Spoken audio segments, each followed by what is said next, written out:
My two favorite questions to ask the people that I'm counseling, and sometimes I don't coach very many people, but the people I coach, and then when I'm working specifically on discipleship, that my two favorite questions. The first one is, if you believed about yourself what God says He believes about you, how different would your life be? My probably my favorite question of all. But boy, it is so hard to answer. Other than just saying a lot, which I mean that if somebody asked me, that's probably what I would have to say. My second favorite question, and actually I probably use this question more often in all of those settings that I just talked about. And it's this: what's that look like? Because there's a lot of times in life where I intuitively and logically, I've come to an awareness of what I need to do, or what the desired outcome should be, what my best objective could be, but I don't yet know what it will look like when I get there, let alone what the process of getting there is going to look like. I am more and more, I have come to believe that if I don't have a compelling, vivid picture of what the outcome will be like, I will run out of steam on the journey to get there. Now, I'm not talking about some kind of new age visualization. No, I'm essentially what I'm talking about is biblical meditation. In the book of Psalms, David writes, I love your word. And in fact, says, I love your law. I meditate on it day and night. How do you meditate on anything? Well, there's a lot of different ways to do that. Eastern mysticism has to do with clearing the mind. Well, that's what your mantra is about. You clear your mind. Biblical meditation is about filling your mind. And if anything, after filling it, expanding it. And I think the best way to do biblical meditation is to think about, all right, here's God's design. What does that look like applied into my life situation right now in particular? Now, there are things I think about, okay, what about in the future? Yeah. I want to talk about right now. And the big thing I want to talk about in these few minutes that we're going to connect here is what Paul wrote to Timothy in 1 Timothy chapter 2. We looked at it a little bit. Well, we actually looked at it pretty well last time. He says that all right, I'm just going to read it. Verse 1. I urge you then, first of all, that petitions, prayers, intercessions, and thanksgiving be made for all people. Then he goes on and he gets specific with two particular categories of people: for kings and all those in authority, that we may live peaceful and quiet lives in all godliness and holiness. Now that's where we left. We finished up and wrapped it up last time, but we didn't really tie it up. So what does it look like to live a peaceful and quiet life in all godliness and holiness? Well, it begins with, what does godliness and what does holiness mean? Godliness, just look at the literal meaning of the word. Godliness means what is like or conforming to godly.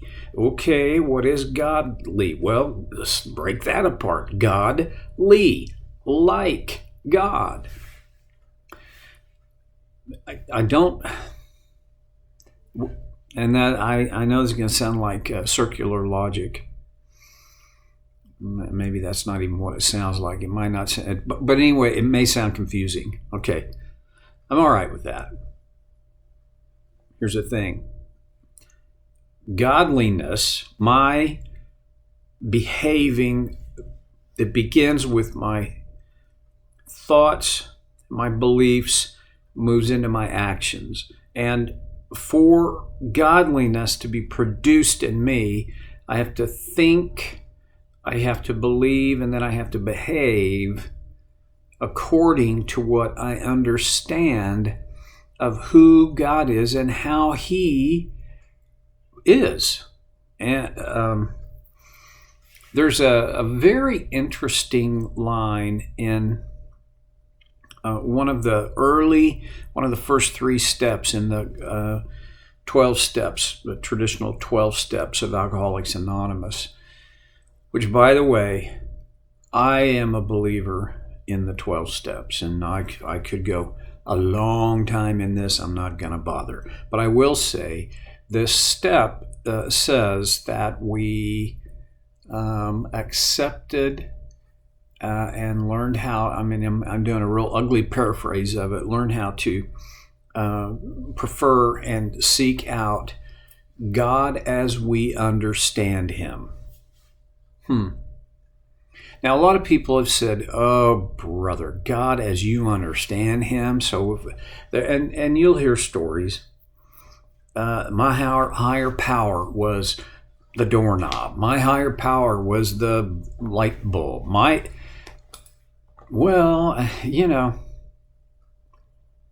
There is the possibility that by using the phrase "God as I understand Him," some pretty wacky things basically get allowed into the picture. Lay those things aside for just a minute and realize that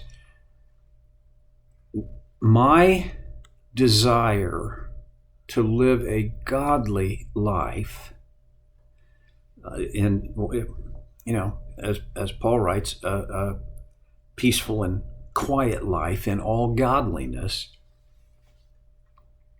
has a lot to do with how well I understand how God is.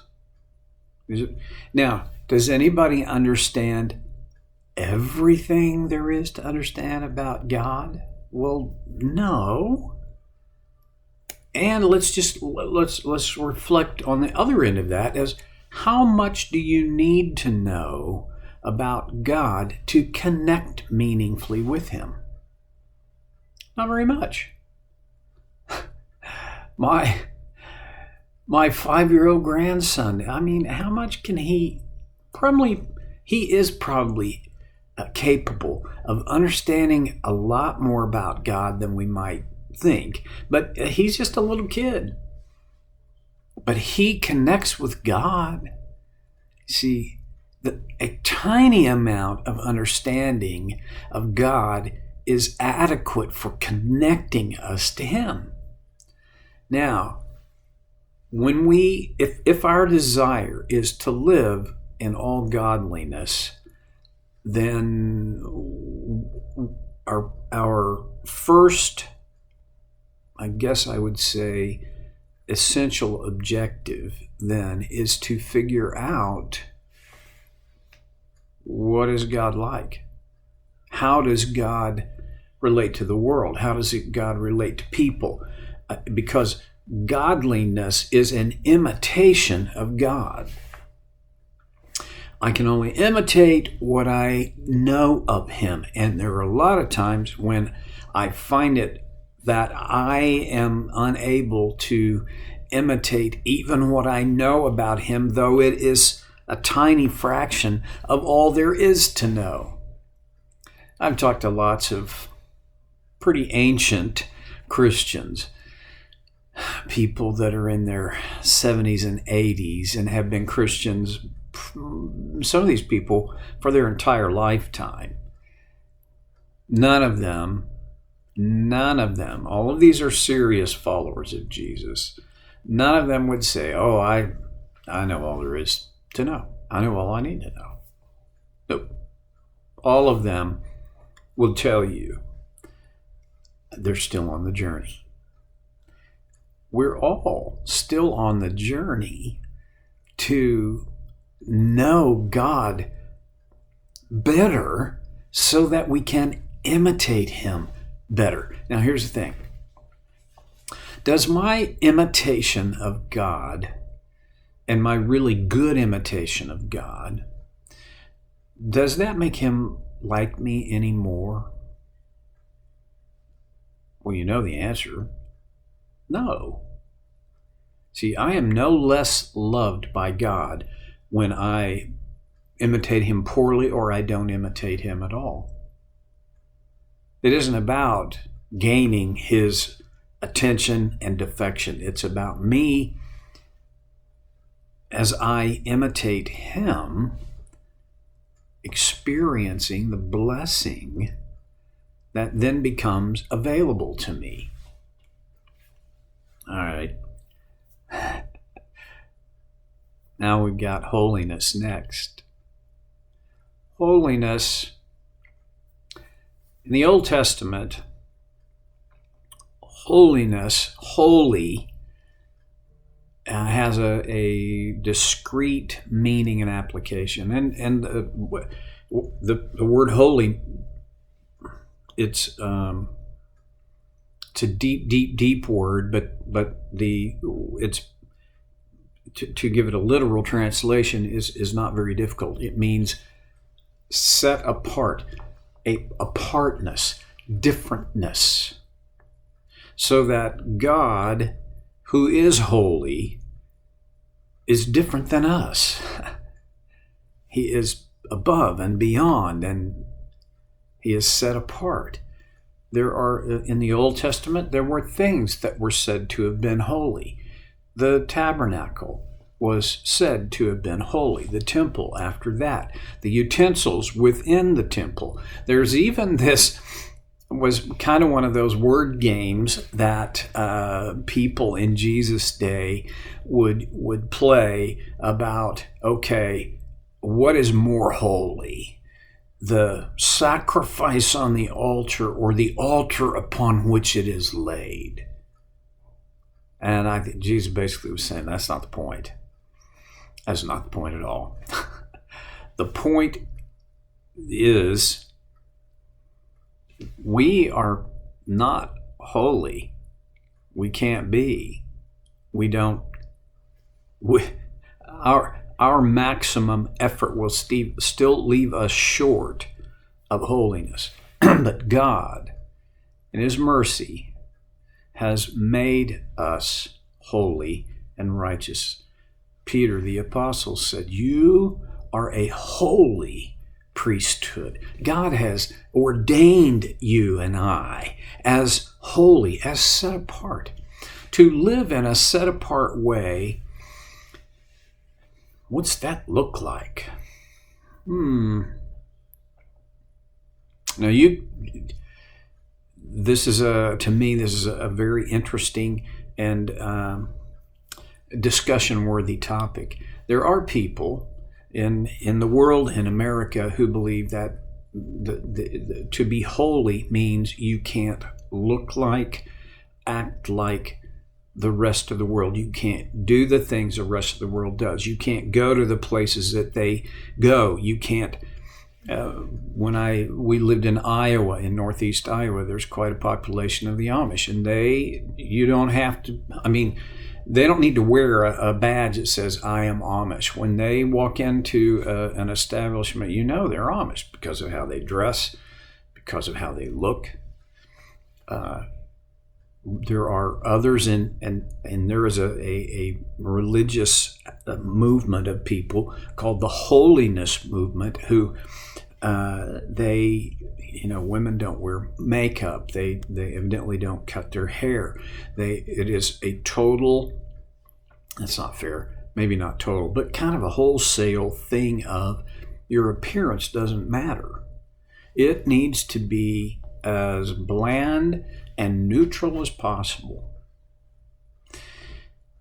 Those, they set you apart, but is that what this holiness thing means? No, I think it means my life needs to be different enough from the people that I normally interact with in the world that at some point, when they spend time with me, they have reason to say, what's the difference? Because there's something different in and about you. What is that? Living that way requires consistent choices. I got just another couple of things to say, but I've already gone 16 minutes, so I got to shut her down for now. Briefly, I will come back to this next time on Soul Care with Stevie Boy.